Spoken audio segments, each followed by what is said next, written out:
This is Real Estate Rookie Show number 14.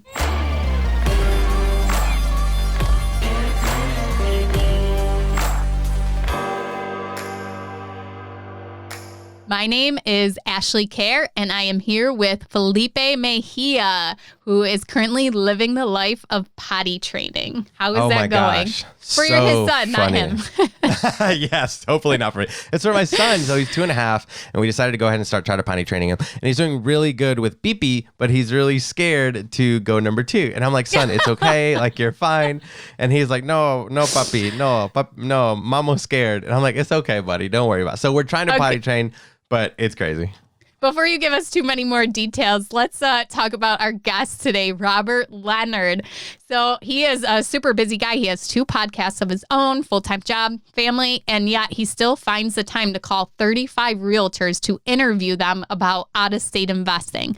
So he gives a lot of great tips about how he found his realtor, how he found his market to do out-of-state investing. And he currently has 3 properties right now, 3 deals, and looking at a triplex right now as we talked with him.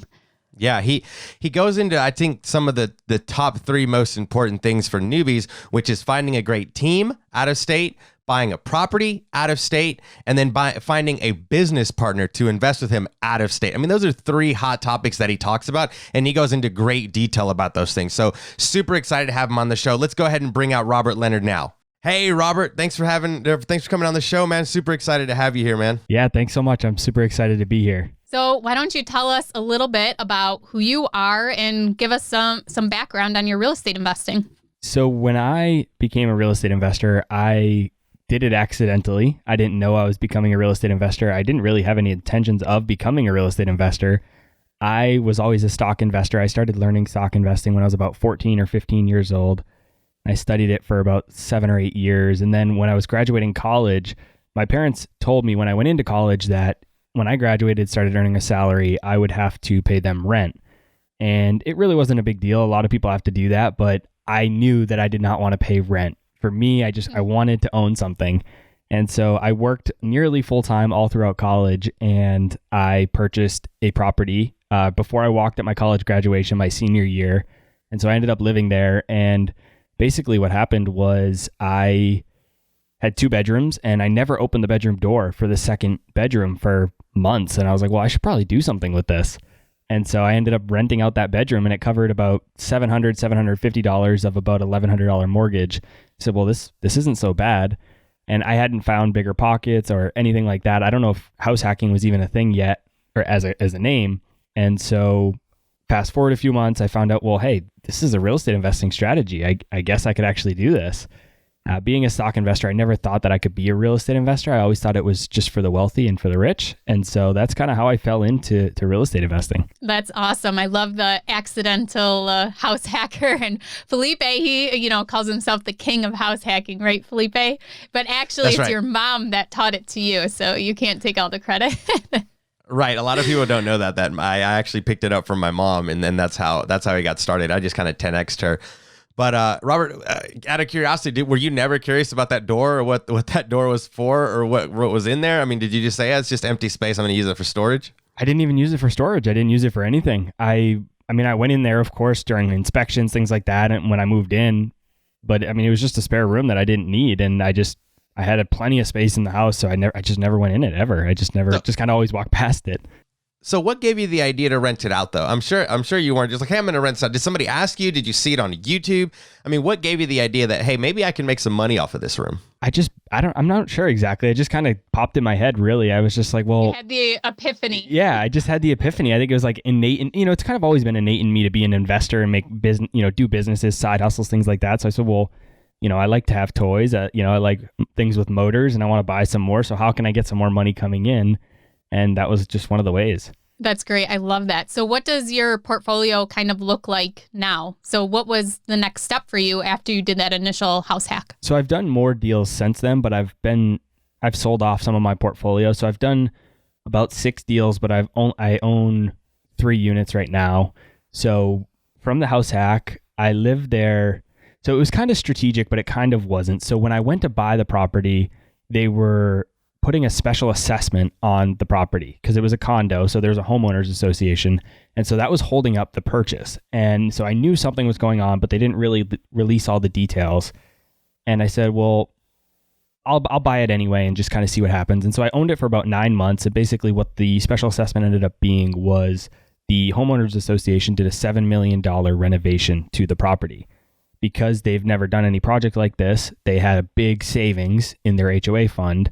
And so they used almost all of the money from that to fund the renovations. So us as the owners only had to put about $10,000 of our own money into the renovations for about $60,000 or $70,000 worth of work.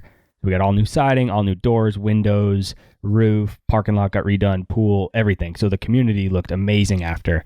And this was just after I bought it. So I eventually planned on timing there. Yeah. So it kind of worked out. And that's why I said I kind of speculated a little bit because I knew something was coming, but I didn't know what. And so basically I was going to turn it into a rental. That was my plan. Live there for a year and a half, 2 years, and then move out, turn it into a rental. But because of that, the value skyrocketed and I was able to sell it and make a decent chunk of money. And so I put that into a live and flip. I had never done anything, like a flip or anything like that. I'm not very handy myself. So I didn't want to go super into one that was super detailed, that was a full gut or anything like that. So I got one that needed some paint, some minor, renovations on the inside. And then a lot of it was on the outside, the exterior landscaping. So we did a lot of that, put up fencing, just made the whole space a lot, leveled the space, got brought in equipment to flatten the hill in the backyard, do all kinds of stuff to just make it a lot more functional.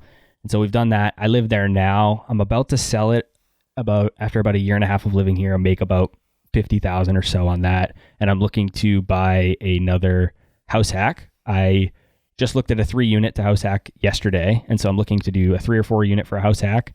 And then in there, I purchased a duplex and also a long distance single family rental. That is awesome. And I love how you said that, you're not handy, but yet you're still doing a live and flip. You don't have to do anything. You can still have a live and flip.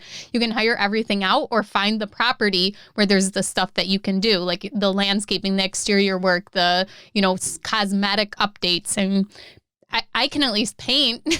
I can't build walls or do anything that takes like a lot of skill, but I figured, well, I can learn, I could learn landscaping, or I could paint or hang a door or do a few things here and there. So kind of give us a rundown of what your definition of a live and flip is. And then what did you end up doing to that property? And you say you're living in there now, right?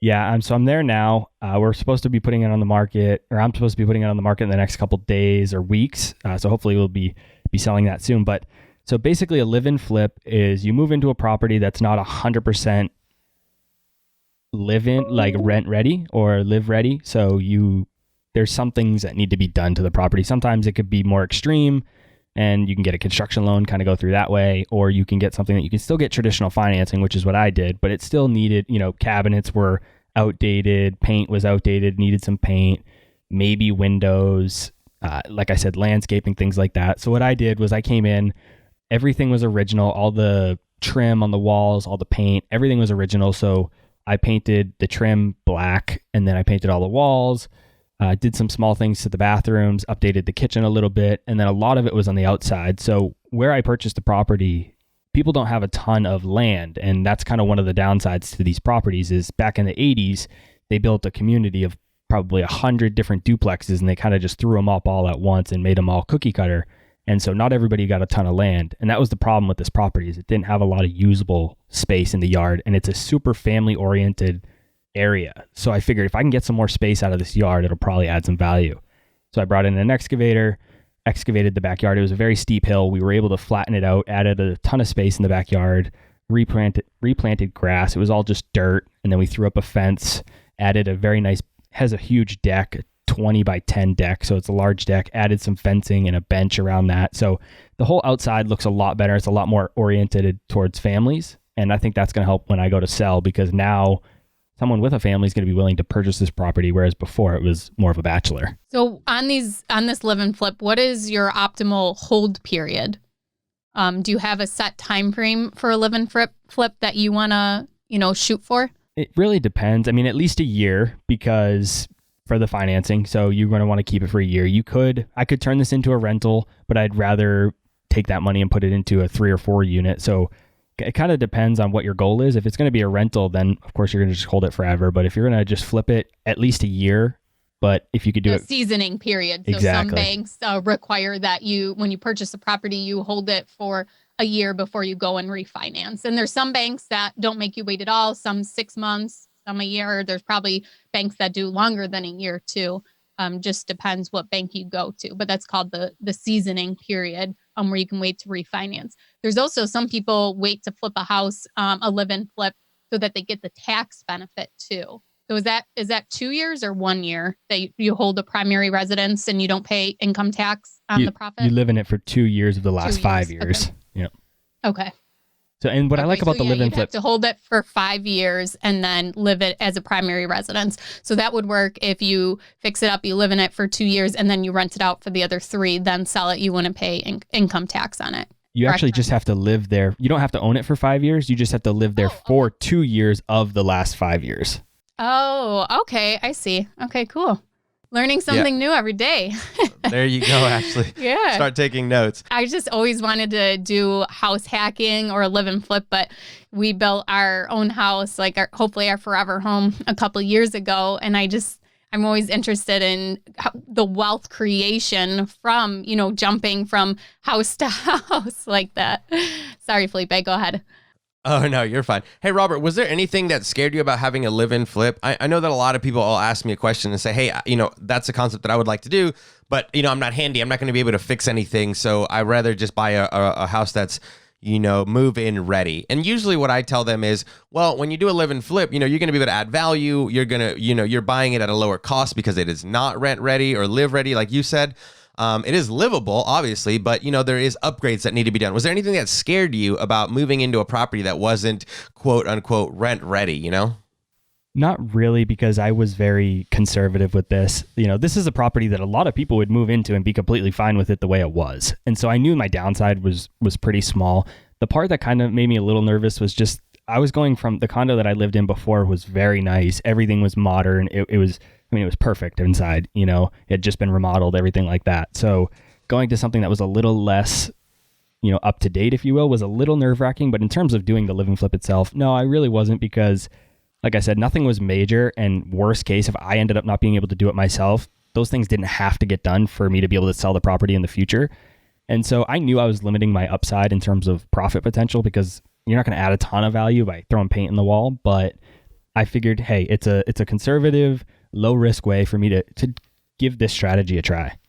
What advice would you give our listeners that are thinking about that's going to be their first real estate move, a live-in flip? I mean, that sounds scary to those who, it's their first time doing it. So what advice would you give to somebody, since you're going through the process now and it sounds like you're getting towards the end? And I'd love to hear what you think the numbers are going to be, after you close.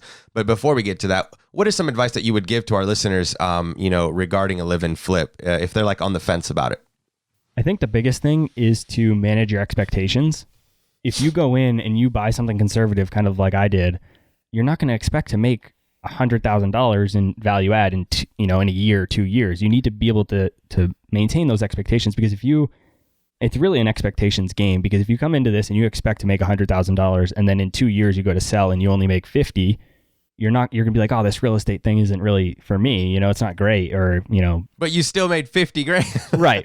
But that's why some people would be upset by that. They're like, hey, I only made half of what I thought I was going to make. So I think that's the first thing. Really manage those expectations. The other thing is, if it's your first one and you're not handy like me, consider if a bank will lend on it with traditional financing, it's probably pretty safe, because they're pretty strict with those types of loans. So that might be a good one for you to start with if you aren't super handy, because you can live there. It's livable, habitable as is. If you're a little more handy and you want to go that route, you could go the construction route, but I just caution you to be careful with doing that. Not that it can't work. A lot of people do very well, but make sure, I'd probably recommend those for the more handy people. Okay, cool. So do you have a full-time job, and did you do all of, this live and flip while working full-time? I do. Yep. So I do work full-time right now. I'm a corporate finance manager. Over the last 2 or 3 years, I've kind of just been climbing the corporate finance ladder. And right now I'm a corporate finance manager. Sounds busy. So how does that affect it does sound busy. How does that affect your live and flip? And sorry, I keep going back to that, because I know our listeners are going to want to know, if you have a full-time job, how do you have time to, work on the house? Nights and weekends. So that's kind of the other piece of it, really, that you gotta think of, like, are you willing to do that? It's one of, a lot of people get into real estate to be passive, and it's not necessarily the most passive thing, but it's, you have a Saturday afternoon, you don't really have much going on. You're just kind of hanging around the house. Oh, I'll paint this bedroom, or, I've got the weekend free. I don't have any plans. I'll go out and do some landscaping. I'll throw some sod down, or I'll bring a machine in to do some work. So you just kind of find the time, do it on nights and weekends. And it doesn't have to be. The good thing about a live and flip versus a regular flip is a regular flip, you're on a super tight schedule. You got to get it done so you can make a profit. The longer you hold that, the less money you're going to make. And it's not necessarily the exact same thing with a live and flip. It's your primary residence, so you're living there anyway. You can kind of take your time with it. So with that $50,000 profit, so that's not even including the mortgage that was paid down for you to live there for the year and 3 months, correct? So technically, I mean, you lived for free in that house. You got paid back. Correct. Right? Yep. Yeah, that's awesome. So let's go on to a deal analysis. Was that the deal you were going to use, or do you have a different one you wanted to really dive into? Let's dive into my long distance rental. I like talking about that one. Yeah. That sounds good. Okay. So tell us, how you found the deal. Let's start there. So this was my third deal after I did I'm in the live and flip still, but after that had kind of settled a little bit, I said, I want to get into some more traditional rentals because that's what I wanted to do with the condo. And it just ended up, like I said, turning into more of like a flip. And so I said, I want to do a traditional rental, but in my area, an average duplex is almost $400,000. And so I'm in the greater Boston area. So it's a pretty expensive market. It's not like Los Angeles or New York necessarily, but it's pretty expensive. And so I was only 22, 23 years old at the time. I didn't have that kind of money to invest. I didn't know anybody that had that money to invest. So I said, well, what are my other options? And so I read David Green's book, Long Distance Investing.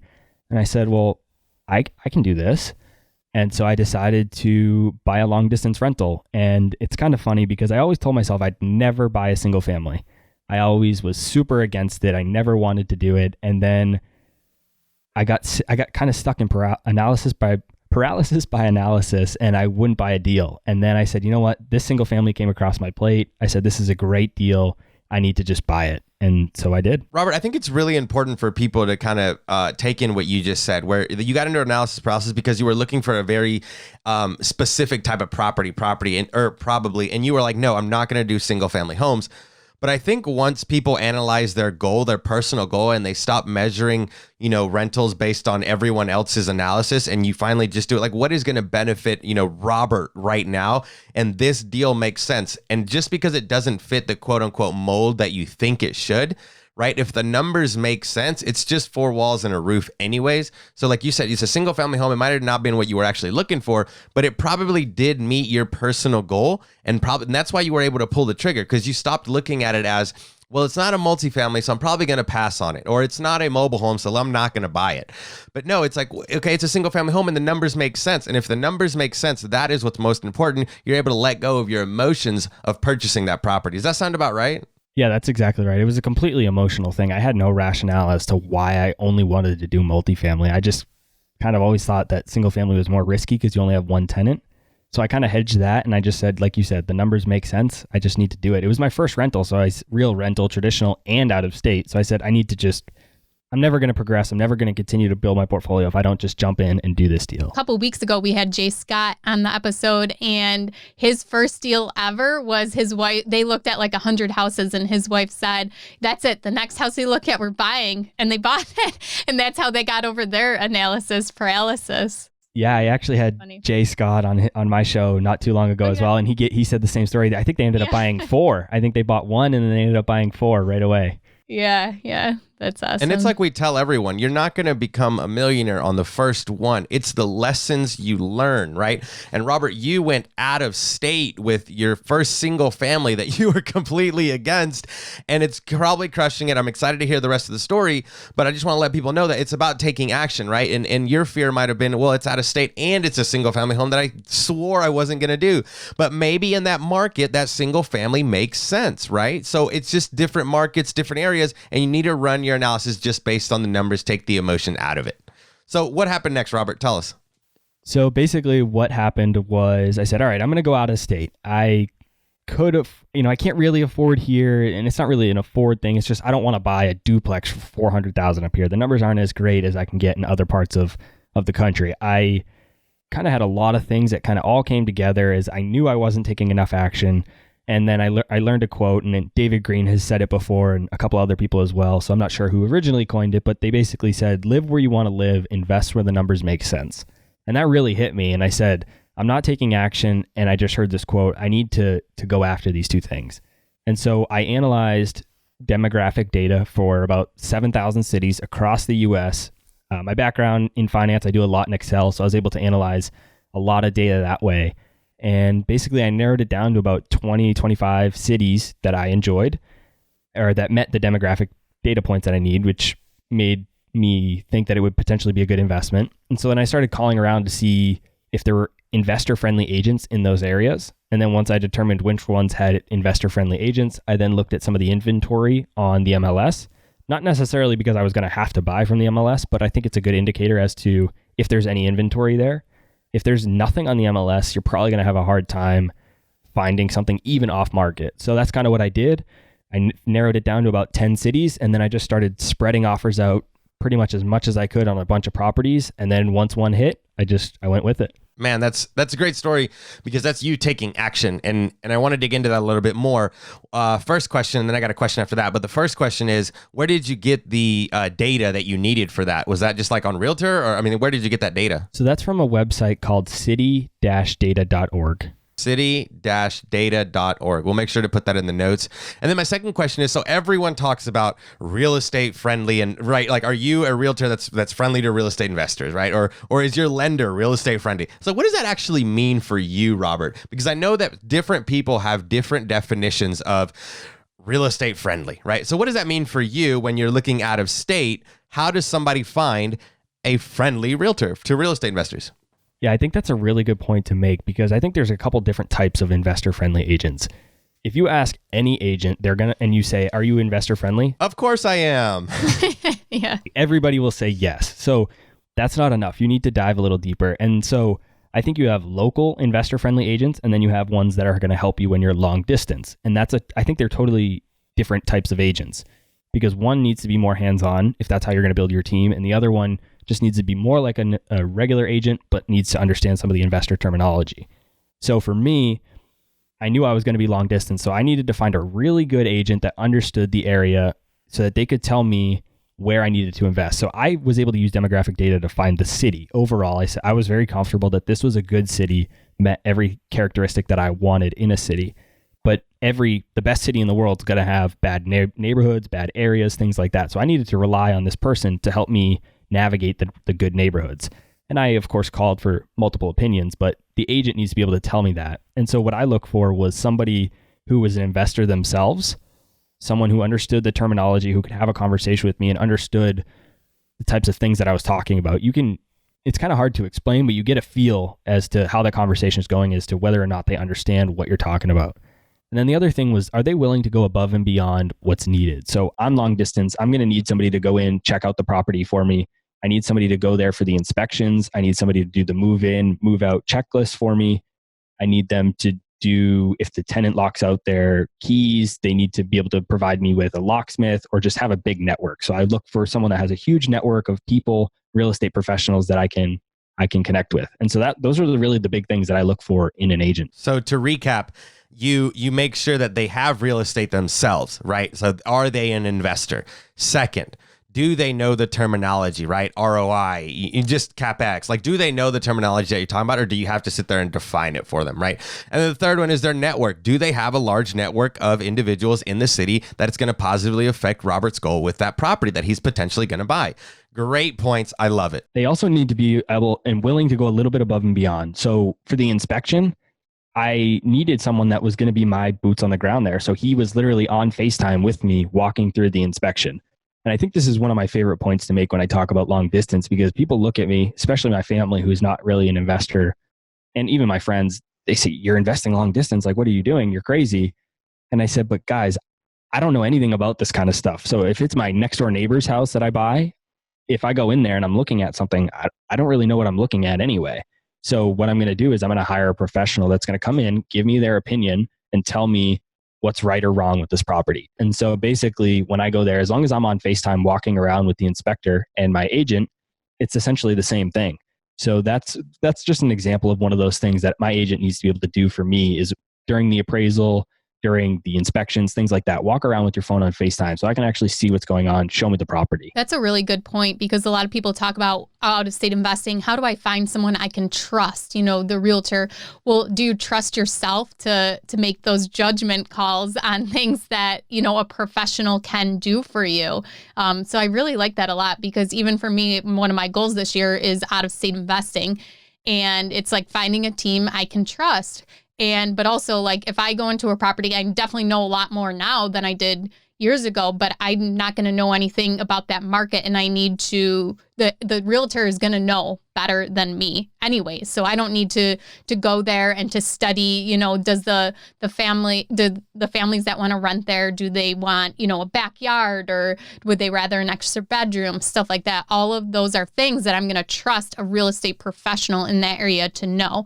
And plus that saves me a ton of time and research, just, you know, going off of what they know already because they've been doing this for so long and they're the professional. It's kind of like, you know, a property manager. They're the professional. They know the rules, the laws, the regulations, and that's something easy to outsource for them to take care of. Yeah, it's almost like having a property manager as an agent as well. And the reason I also like them being an investor is, like you said, they understand all of these different things. And so for me, my agent actually said, if you guys don't buy this property, I'm going to buy it. Yeah. So that gave me a lot of confidence to move forward. And of course, he didn't tell us that until a little afterwards. And I didn't make my buying decision based on that. Right. But it's just one of those things that makes you feel good about it. And they need to be willing to go do those types of things. Take the videos for you is a really big one when you're investing long distance. And that he didn't steal the deal from you either. Exactly. So let's get into the numbers there, Robert. What did you purchase it for? What did you have to do to it? What's it renting for? Did you refinance? Do you still have it? I mean, give us the whole picture with the numbers in it. Yeah. So the acquisition is actually a little bit of a funny story because we were going to buy it cash. It was, so like I said, I'm in Greater Boston. Duplexes are about 400. So when we went to Texas, this is a beautiful, that's where it is in Texas. It's a beautiful 3-bed, 2-bath, 1-car garage, beautiful fenced in yard, great neighborhood, great schools. So it's great property, but it was only $65,000 or they were asking 70, I think. And we were shocked or I was shocked. And so I was going to buy it cash and I had a business partner on this deal, but we were going to buy it cash together. And then they started wanting a proof of funds and things like that. And it's kind of a pain to get a proof of funds from a bank. And so we said, let's just kind of forgo this deal. If you're going to require proof of funds, we're not interested. And so we pulled our offer. Let's explain that real quick. So a proof of funds is a letter from your bank stating that you have this amount of money in your bank account. And some banks will actually put a hold on that money for up to 2 weeks and sometimes even 30 days. No, it's a month in my city. Yeah, it's a month in my city. If you want to get a proof of funds in your savings, it's like 30 days frozen. And it's like, whoa, like what if this deal doesn't even go through? So I don't like that either, actually. And it sometimes takes time for them to get you the letter. Like you can't just take a screenshot of your bank account online. Sometimes it takes a couple days, and if real estate can be fast moving, and if you just don't have time for that, then that's where the banking relationships come key. Like I have a banker that will give me a pre-approval or not a pre-approval of proof of funds letter that day, and they won't freeze my accounts. So, working with smaller banks, stuff like that can be an advantage. But yeah, that 30-day to freeze your funds is yeah. So it was just kind of we just didn't want to deal with it. And we had two separate banks for me and my business partner. And we were just like, it's not worth it for us. I think we had like 13 other offers out at the same time. So we're like, we'll probably get one of those or we'll buy another property. It's not a big deal. Mm-hmm. So we pulled our offer and we were full asking price with cash. And then we pulled that offer. And then a couple of days later, they came back to us and said, we have a bidding war. We're asking for best and final. And we said, you know what? We have a pre-approval. Let's just submit it with the pre-approval. And so we'll use a financing offer. And we offered, I believe it was $5,000 or $10,000 under what asking was. I think we ended up offering $65,000.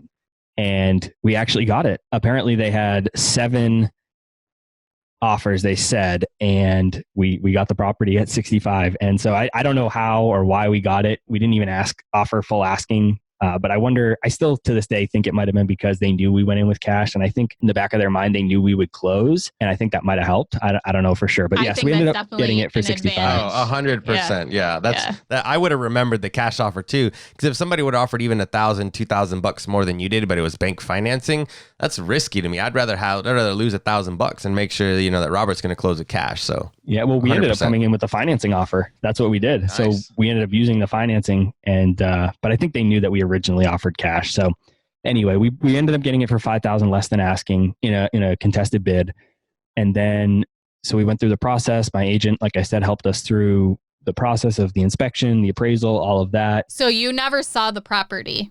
Never. Yeah. Nope. I like to say if I have to go to the properties, then something very, very bad happened, because I hope I never have to go there. Yeah. So yeah, never seen it in person.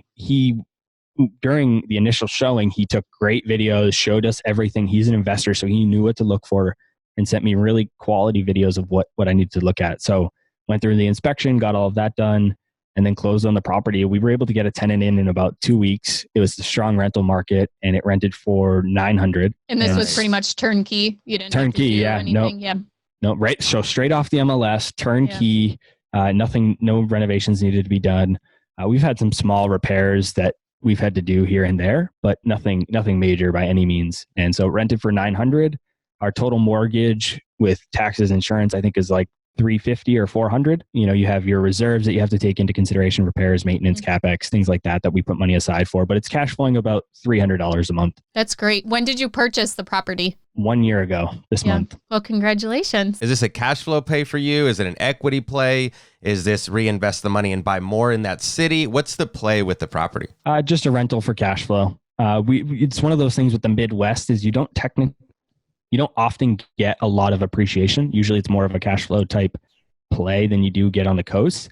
And so I'm not expecting a ton of appreciation. It's a strong market just outside of Dallas, about an hour and a half outside of Dallas. So we might have some appreciation there, but I'm more focused on the cash flow. I want to ask you about the financing for an out-of-state investment. So did you have to go with a bank in Texas, and did the realtor kind of hook you up with that? Or how did you go about getting that mortgage on the property out of state? So I don't think we had to. I think I could have used, a lender that's nationwide if I wanted to, but my agent had a really good relationship with someone that he uses for his own personal investments.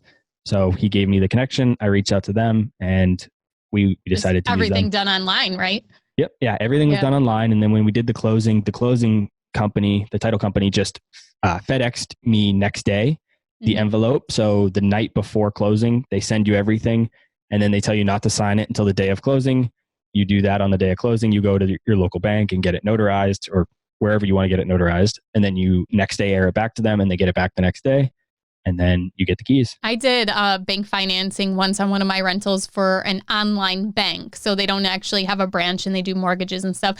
And they actually sent a notary to my house for me to sign all the documents. But it was definitely a very different experience. But I really like doing everything online and through email. So it did work good. It was Bank of Axos that I used. Yeah, technology has made all of this so much easier. And that's kind of what I always tell people is if you tried to do long distance investing 10 years ago even, it's a lot different than it is today. I think a lot of the stigma around it is gone now because of technology. I had a business partner of mine who, when we were closing on his property, speaking of technology, we were closing on his property. He was actually on, and this is so funny, he was on his honeymoon when we were supposed to close. And he was in Hawaii. So he had to sneak out, run downstairs to the hotel lobby, sign all the documents because the bank, they sent someone, the same thing like Ashley, a notary down to the lobby. He ran down, he signed all the documents and ran back upstairs. And he was like, dude, you're going to get me in trouble. We haven't even been married 2 weeks. So like you said, technology's been great. I mean, it's definitely made things a lot easier. Is that how you are managing the property too? Yeah. So it's funny you say that, Felipe, because my business partner was actually on his honeymoon as we were going through the closing process. I swear, he really was. Thankfully, he made it back in time. He came back a couple days before the actual closing so he could sign the physical documents with us. But like if we had any questions or anything like that, I was calling him. He's in Aruba and I'm trying to get in touch with him. And dude, stop calling me. Figure it out. Messaging his fiance. We're going back and forth. And yeah, so it's funny. The same thing happened for me. But to answer your question, yeah, so we this was really a learning experience. Felipe said it earlier, is your first property is not going to make you rich. And I knew that. And that's why I was comfortable doing this deal. The mortgage all in, like I said, is about $350, $400 a month. I said, absolute worst case scenario, I can cover this mortgage myself if I have to. So that's why I was so confident to go long distance. And I kind of took the same approach with property management. I had done some, like I said, house hack. So I'd done a little bit of tenant management, but not a ton. But I'd read a ton of books. I'd read a lot of Brandon Turner's books, listened to all the BiggerPockets podcasts, things like that. So I felt pretty confident. And I had my agent who was willing to help us with property management if we needed him. But I said, can you do just X, Y, and Z? Can you just do the tenant move in for us? We'll handle everything else. That's all I need you to do. He said, yeah, absolutely. And then he said, if things go bad, can we call you and then have you take over the property management if we need to? And he said, yeah, of course. And so that's what we did. We said, let's test it for a few months, 3-6 months, and see how it goes. If it's too much, we'll hire a property manager. We built that into our numbers originally, but things went really well. It's actually really easy for us to do. We have good systems in place. And with technology, it's really not too difficult. So we've continued to just self-manage it from 2,000 miles away. Are you using any specific software at all? Yeah, we use Cozy mostly for the tenant management. And then we also use Stessa, mostly just because I'm an accounting guy background. I love to keep the financials in Stessa, but Cozy is really the one that helps us a lot. Interesting. Hey, Robert, real quick, because I know other people are going to want to know regarding the bank financing. Did you use a bank in the same city as the house, or did you use a bank from where you live? I used a bank local to the property. Local to the property. So you reached out to a bank local to the property, said, hey, I'm an out-of-state investor. Here's funds. Here's all the information. I'd like to purchase this property. And you were able to move forward with that, right? Yeah, exactly. My agent uses him, the loan officer, and that bank for all of his investment properties in that town. So we went with that. And I was hoping you were going to say that because I wanted our listeners to know how important it is to have a real estate agent that has rental properties, because they're going to know what banks work well with out-of-state investors, in-state investors, whatever the case may be. But a good realtor is going to be like your lifeline to the best mortgage company, to the best, home inspector, to the best, all that stuff. And I can't remember what episode it was, but Rose Buckley we had recently, she's a home inspector, and she talks about her relationship with realtors as well, right? So it's very important to build that relationship with the realtor and make sure you get the right one, because they're going to be your lifeline to that property if it is out of state. So thanks. I'm so glad you said that. And then my next question that I was going to ask was for that property, when you're investing out of state, do you ever feel the need to want to go see it by any means? Or like you said earlier, you're like, nope, if I got to go see it, that's it. Something bad happened. No, so I kind of want to go see the city just because I have rental there and I want to buy more there. But if my corporate job actually has an office that's only about an hour away from where I purchased the property. I bought the property before I worked at this company. So when I made the transfer to that company, it just kind of happened that they had an office there. It wasn't on purpose or anything. But so I really, in general, think that if I have to go there, there's an issue. If someday I'm in the area, I'll swing by. But yeah, I hope to never have to go there. Yeah, I need the tax write-off for your travel plans there, going to see the property. I want to ask, because Felipe and I get this question a lot. How did you find your partner, and how did you structure your partnership? So he and I met at the gym through mutual friends. So I had a workout partner, and it was his brother. And so him and I met, and we're younger guys. I'm 25 now. He's 27 or 28. And at the time I was like 22, he was 25. So there's just not a lot of people our age that are into a lot of the same things that we have, that kind of have the same mindset that we have. We're both very much go-getters, and we're both into investing in real estate. So we just kind of hit it off really, really well. We were friends for 3 or 4 years, maybe 5 years. And then that's when we kind of reconnected and said, hey, do you want to do this real estate thing together? And he actually originally came to me and said, hey, I know you invest a lot in the stock market, which I do. He said, I'm going to give you a chunk of money. Would you be willing to invest it for me? And I said, no. I said, I'm not willing to do that. I don't like where the market is right now. I don't think there's enough good opportunities for me to put your money to work and be not reliable, but have my name on your money. I'm not comfortable with that at this point in the market. If it was a different market, sure, but right now I'm not. And so he said that meant a lot to him, because it showed like who I was as a person, and that I wasn't willing to just take the money and make money off of him for no reason if it wasn't a great opportunity. And so from there, we just continued to talk and talk and talk. Our relationship grew, and we were very well aligned on what we want for our portfolio and also long term.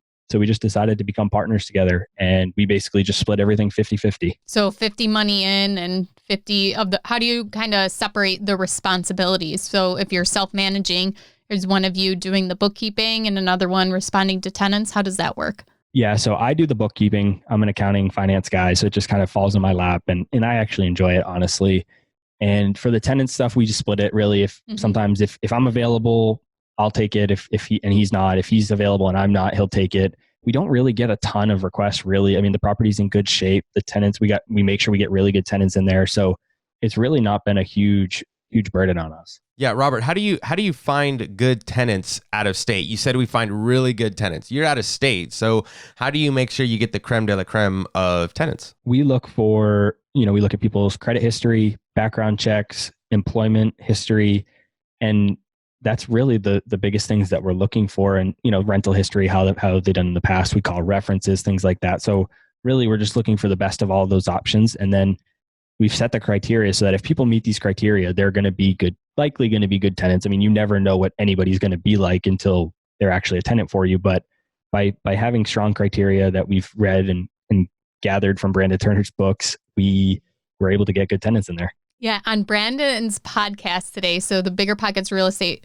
podcast with Brandon and David, talking about partnerships. They actually had two partners on. And when you were just talking, I was thinking about this. I think his name was Sam Grooms. He was on there and he said that him and his partner work so well together because they have different strengths. So they play off each other, but their mindset on their real estate goals and investments are the same. And that's why they work so well together. Their short-term, long-term goals are the same, but they each, like you said, you're the finance guy and you do the bookkeeping side of things, and that's your strength. And they talked about the different strengths they have.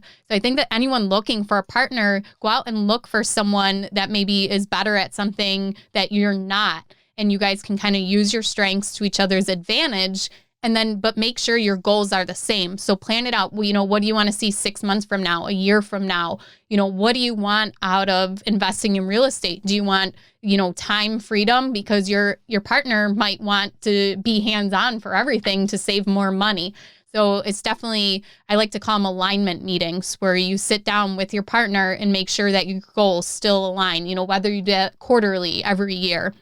But it seems like you and your partner have a lot of those systems in place. And, as far as right now, your goals are very aligned moving forward. We learned that exact same thing from Brandon and David and the BiggerPockets community, the podcast and the books. But my business partner and I are that exact same way. I'm more introverted than he is. He's a sales guy. He's a pharmaceutical sales rep. So that's what he does all day. He talks to people and he's very outgoing, and it's just how he's always been. So he's a high D&I on the disc profile. Exactly. And I'm the opposite. I like having conversations. I host a podcast. I talk to you guys. So I don't mind it, but I'm just a lot more introverted. And so we see us scaling as him being kind of, our money raiser. He's going to go out there and meet people that want to raise and help us raise capital. And then I'll be the guy I'm more analytical. I know how to do all the deal analysis, find the deals, acquire the deals. And so that's kind of really how we work so well together. I love that. That's how me and my business partners are as well. I'm definitely, the more the sales guy, the more talking to the contractors. I'm out there, I'm boots on the ground. Like, I love that stuff. But if you put me in front of an Excel sheet, man, I'm like, why is there letters on this thing? Like, what is going on? Right. So I'm totally not that guy, but I have great business partners that are. So and that's why 100%. You have an amazing wife too, that does that stuff. Let me tell you, my wife and my son have made me the best entrepreneur that I never thought that I could be. Right. She is great when it comes to, that kind of stuff. And I was just like, well, why don't we just buy it? We'll figure it out later. She's like, well, we got to run the numbers and like all this stuff. So she's made me but that's the importance of having a great partner and having common goals that you both want to reach, like Ashley said, at a certain time frame or whatever the case may be. Because, just saying, oh, well, I want cash flow, that can mean so many different things for so many different people. And unless you have those open, clear-cut conversations with your partner, you have the potential to fail. And that's not what you want to do. You want to be open and clear from the beginning with your partner and say, hey, this is what we want to do. What do you think? And if your goals align, then yeah, move forward. But, I would be hesitant to get into a partnership with somebody who doesn't share the same common goals that I would have regarding real estate. That's very, very important. That's exactly what we did. We have the matching. We have the skill sets that kind of help each other, complement each other, but we also have the same goals. But I'd even take it a step further than that. Is having the right goals and matched goals is important, but having the ability to actually follow a path to get to those goals, I think, is even more important. And I don't think a lot of people talk about that. And what I mean by that is, if you have the goal of long-term just cash flow, and you're just going to continue investing money, and you're not going to take anything out of the business. So for us, we haven't taken a dollar out of the rentals. It just stays in the business account, basically. Mm-hmm. And so I think we have that goal matched, but now you need to see, does my partner actually have the means to be able to do this strategy that we want to do long-term? And it's not to judge people or anything like that, but if you're trying to buy properties with somebody that makes, maybe $25,000 a year, maybe they need that cash flow to supplement their career. But if there's somebody that's high earning, they're doing well in their career, things like that, then maybe you can assume that they're going to be better off and leave that cash flow in there and be able to actually go towards that goal. And so it's not necessarily to judge them or anything that's like that. It's just to make sure that your personal finances are in order so that your partner doesn't have to, sell out early on the deal because they need the money for their own personal finances, or, their mind changes because of something they're doing in their personal life, because that does impact you as their partner. Yeah, that's a really good point. And I always stress that you should, as a real estate investor, you need to focus on your personal finances yourself, but look at, who you are partnering with. And if you want to partner with someone, show them your financials, show them your tax returns, your personal financial statement, your bank account, show them that, you have your own finances secure and stable. And that doesn't mean you have to have a ton of money. It just means you manage what money you have. So I think that's a really great point. But I want to move on to our next session. So this is the part of the show where we learn about a key player on your team. It can be an agent, a lender, a handyman, someone who has been your MVP. So Felipe, want to do your chant? Okay, so this is really important, Robert. You ready? Who is your MVP? But seriously though, who would you say the person is that most positively affected you guys' out-of-state investing goal? Definitely the agent that we have in that local city. He's, people talk about building a team, and that sounds daunting. It's like, oh, I got to align all of these different people. But really, if you get a really good agent when you're investing long distance, they can be, like you said, your MVP, and they can do a lot for you. So for us, he gave us the lender, he gave us the handyman, he gave us, we needed an electrical contractor, anything we need, somebody to mow the lawn, he's given us everybody that we need. So we didn't need to build those relationships. We just call him and say, hey, who do you know that can do X, Y, and Z? And he helped us through all of that. And of course, everything he did to help us get into the property, he's just really been vital in our success. Okay, Robert. So great. You found a great realtor. Awesome. Everyone's going to want to know, how did Robert do it though? So how did you find this realtor, and how do I find one out of state? So I looked on Zillow, and I looked at that local area, and I looked at the top 30 agents or so, and I just called every single one of them. I just conducted quote unquote interviews, and I just talked through them. And you can be as structured or as not structured as you want, but I had a set of questions that I wanted answers to. And then the rest of it was just kind of feel, how did this person talk with me? How did I feel when I talked to them? How did they understand the language? Could they hold a real estate conversation? Did they seem passionate about real estate, or did they just do it because they think they can make a couple bucks that way? So because the way they talk to you is the way they're going to talk to your contractors, the people that are going to move into your property. People need to know that the way they treat you is the exact same reason they're going to treat other people. And how often they're going to be willing to help you. I mean, if you talk to someone that's not passionate, they're not going to answer the phone on Friday night at 7:00 if you need a contractor or a handyman, But if they're passionate about real estate, they're going to get it, and you're going to call them and they'll be there for you. So you kind of talked about all the things your realtor has done for you, but can you name one thing that was really great and really stood out to you that would make you want to use them again? The biggest thing is the videos. And so he went through 6, 7, 8 properties, I forget exactly, but he was going through a lot of properties for us, taking videos the whole time. So he FaceTimed us and recorded videos so that we'd have it afterwards. So walking through the whole property, like I said, it was as if I was there. I don't know too much about the handy side of things. So that level of detail is good enough for me. I'm going to bring in an inspector to really give me a professional opinion anyway. So the fact that he was able to go to 7, 8 9 properties, walk through, FaceTime, video, do all of that for me. Super helpful. And he did, he drove around the neighborhood, took videos like that. And we didn't pay him any extra for this. This was all part of his commission. So the fact that he's willing to do that was huge for us. And speaking of commission, how is he compensated now that the deal is done? Does he still help you with stuff, or how does that work? No, not really. So we paid him his normal commission, 2 or 3% when we purchased the property, which was paid by the seller anyway. But when he helps us get the tenant in, so for his troubles of, doing the move-in checklist, the move-out checklist, handling the keys, things like that, we pay him half of the first month's rent. But other than that, he's not really doing anything for us. So, we're just we're just contacting him for relationships, but he's not actually doing any work or anything. So we just call him and say, hey, we need a plumber. Who do you know? And he'll tell us, but we don't pay anything for that. Yeah, great. Well, that is today's MVP, and we'll put some more information in the show notes at biggerpockets.com/rookie14. So Felipe, you want to take us to the next section? Let's do the next segment, and this is probably one of my favorites. It's called the Rookie Request Line.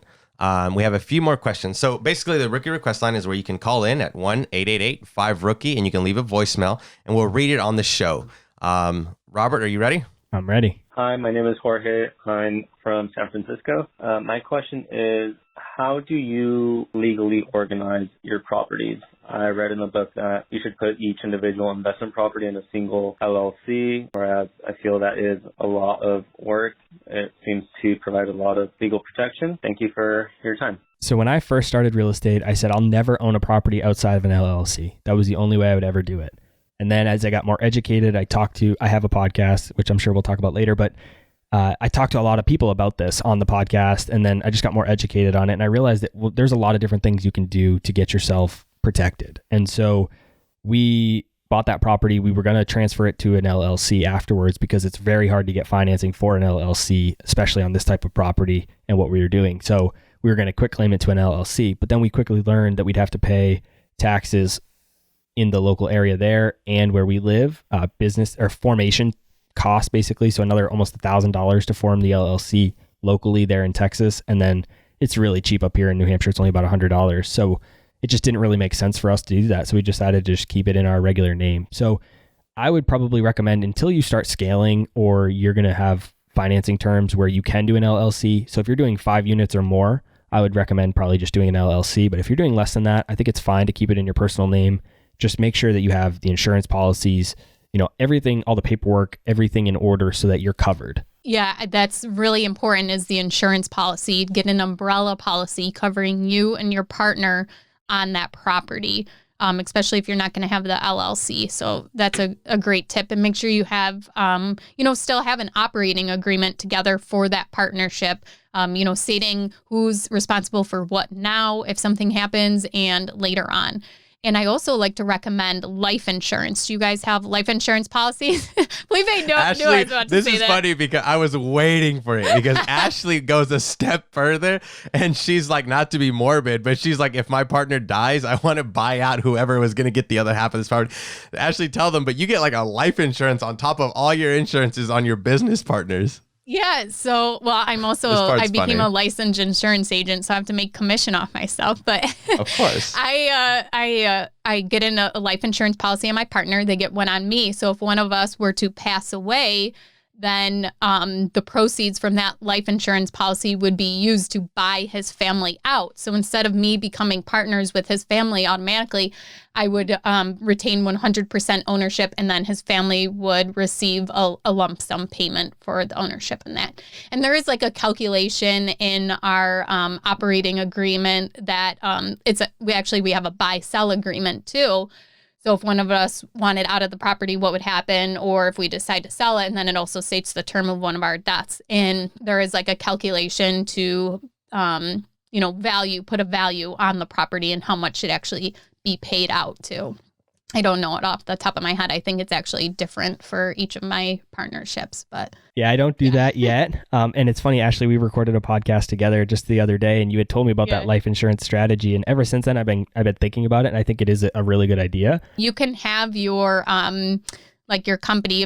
But you guys, if someone does have an LLC, you can have the LLC actually be they'd be the beneficiary, I believe, and then you can actually write the premium payments out of it. Yeah. So for us, I think as we scale, we might start to look at something like that, but we just have 3 units altogether. So it just seems like it would be a little bit much for us. And this is probably totally not the optimal way to do it, but like I know his wife really well. So I feel like if God forbid something did happen to him, her and I would be able to work something out. And I mean, business is business, money is money. And if something happened, I don't know what she would necessarily, be like in that situation. You never know really. But so it's probably a little naive on my part, but in general, our portfolio is still relatively small. So I think we haven't gone through that process yet.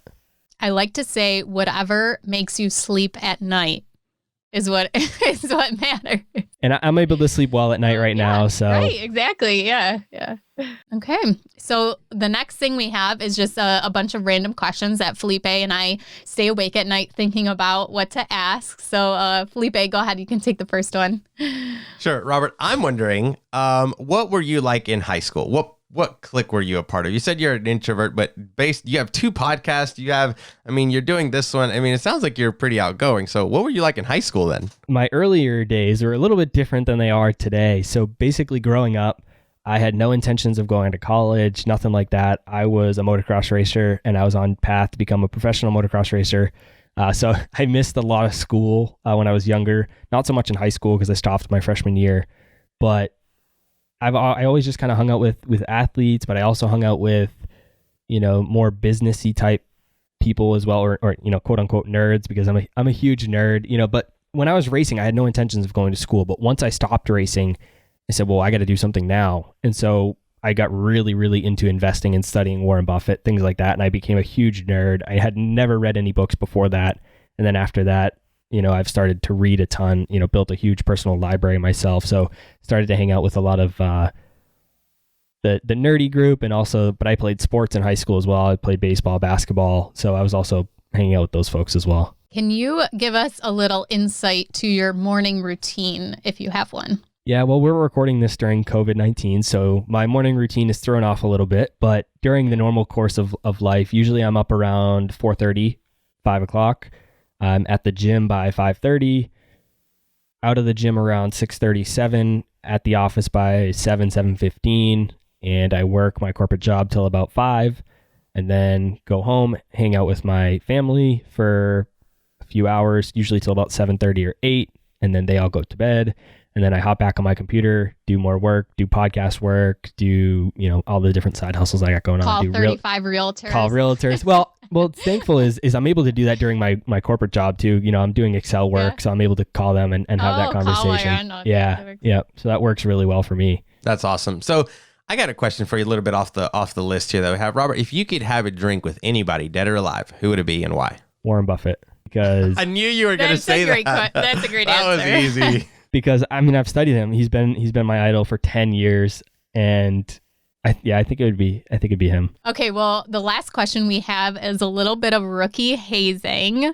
Felipe will help you out with this though. But what song is your guilty pleasure, and can you sing a little bit of it for us? I can tell you my guilty pleasure. I don't necessarily remember all of the lyrics, but it is Avril Lavigne's "Skater Boy."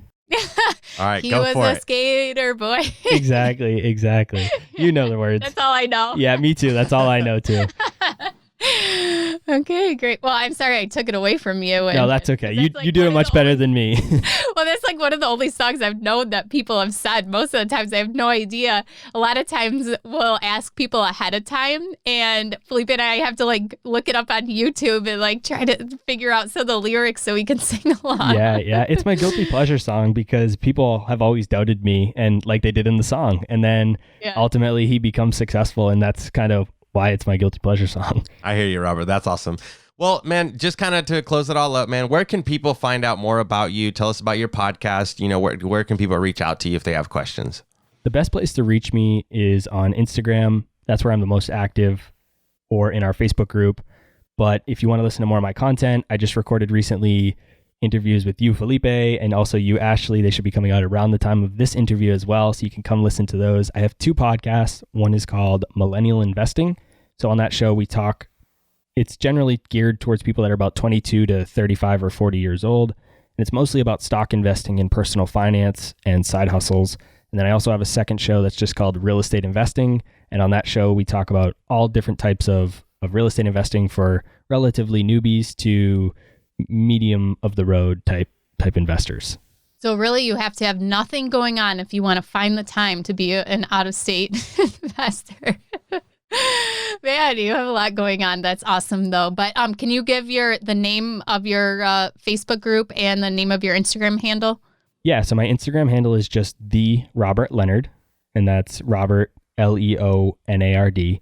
And the Facebook group is the Investors Podcast Community. Thank you. And thank you so much for coming on with us today. I think this was great. I love talking about the partnerships and out-of-state investing, especially those two. But I am Ashley from @WealthFromRentals on Instagram, and he's Felipe @Felipe Mejia, REI.